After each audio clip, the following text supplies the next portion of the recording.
The person about whom I will speak this evening exuded ego, openly chose fame, reveled in public notice, and offered herself as a model of female accomplishment and independence. Supreme Court Justice Ruth Bader Ginsburg has recently described Lockwood as a woman who, quote, would not be put down, an advocate for justice who unsettled society's conception of her sex. While a presidential candidate in 1884, Lockwood herself said, "We shall never have equal rights until we take them, nor respect until we command it." Lockwood endured ridicule and scorn, but also found and cultivated communities of women and men who shared her passion for reform. Before I describe how she opened the U.S. Supreme Court bar, indeed the whole federal bar, to women attorneys, and became the first woman to run a full campaign for the presidency, let me set the stage for you. In the United States of Belva Lockwood's formative years, and we might as well get her dates up here for you. She was born in 1830.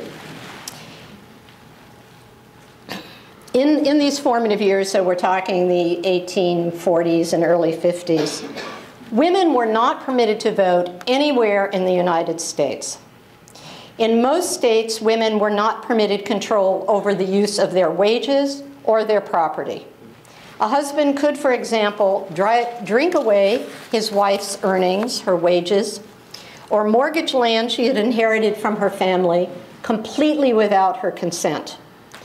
Women could not sign contracts nor go to court in their own name. Women could be involuntarily committed to a mental asylum by a husband with whom she disagreed. And indeed, one of the people that Lockwood worked with and lobbied a federal bill on in Washington was just such a woman. Women were not admitted to most institutions of higher learning. Women were paid far less for the same work as men, and so forth. So now, to her life. This woman that we have forgotten, but who I hope we now will bring back into our history and our history books, was born in upstate New York, near Niagara Falls, in 1830, lived a long life. She was an ambitious woman who had hoped to go on to high school at a time. I did a high school class today, and I looked at these young people and said, you know, in Lockwood's day, you people would have been out of school already for 2 years. You would be working on your dad's farm, or you'd be hired out as a hired hand, or you'd be learning more domestic arts from your mom because you would be married by 16 or 18. She didn't want that life. She wanted to go on and get more education. She probably imagined being a teacher, but her father said no, and at the age of 18, she married a local man. They had a child, and at 22, he died suddenly, and she found herself a widow, or what today we call a single mom with a 3-year-old child.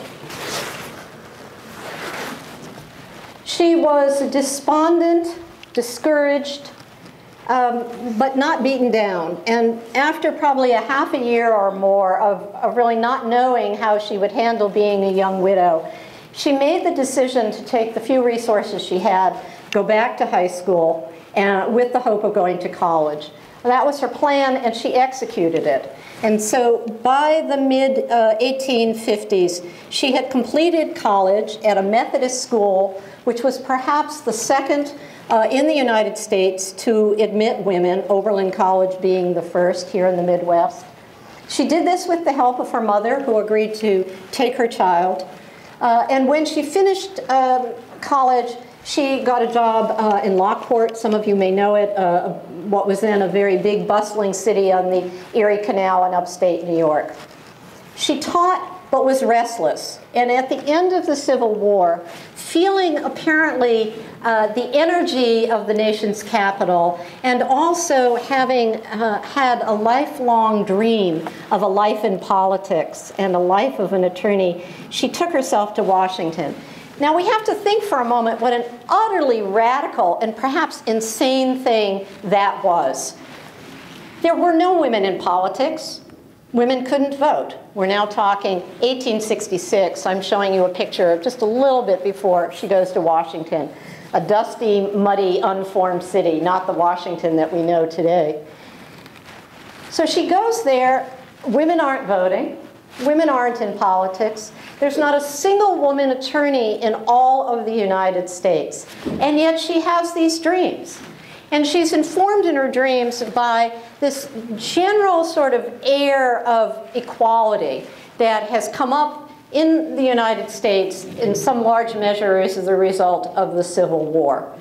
So that the Washington that she comes to and decides to live in is a place that's very open to the idea, at least, of discussing reform, discussing change. And that's very important for her because she falls in with a group of reformers. She creates friendships with like-minded people. She finds mentors. Some of them are women. One of the most important is a woman who was head of the Freedmen's Bureau.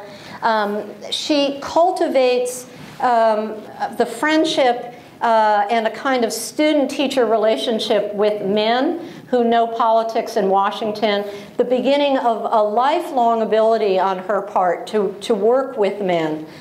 Very important because she ultimately is going to need men in Congress to vote for these reform ideas that she has.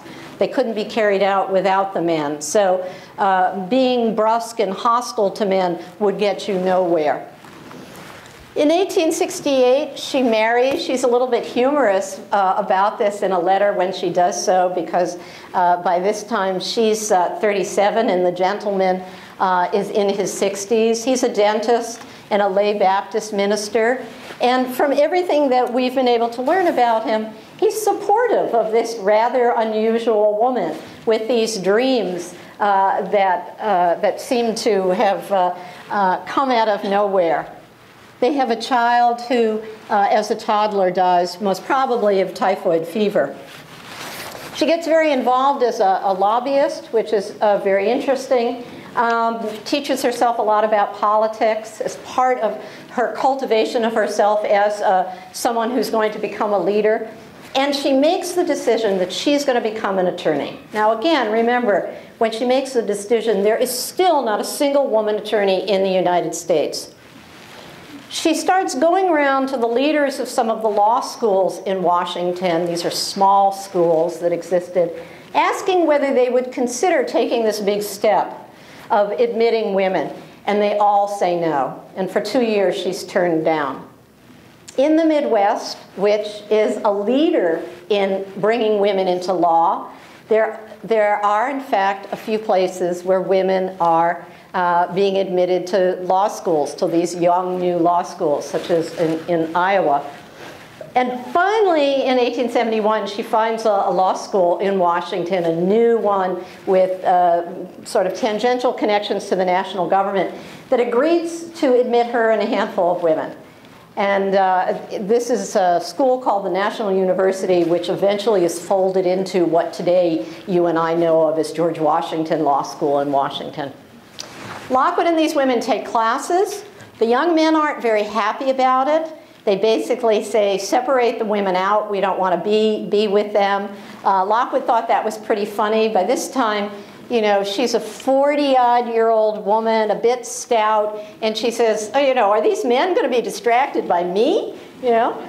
But the guys didn't want any part of it because they were afraid their degree would be devalued if the school that they received the degree from also granted degrees to women.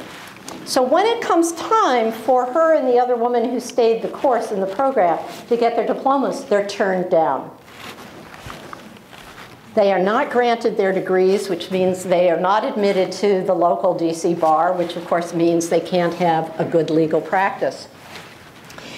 Needless to say, Lockwood is very unhappy about this, and she says, you know, look, if you want me to take some more exams, I'll do it. She takes some oral exams. For a while, she goes off, she campaigns for Horace Greeley, who was running for president in 1872. But she comes back and she says, darn it, enough of this, you know? I sat through my classes, I want to be an attorney. And she writes 2 letters. She writes them to the President of the United States, Ulysses Grant, who was the ex officio head of this law school.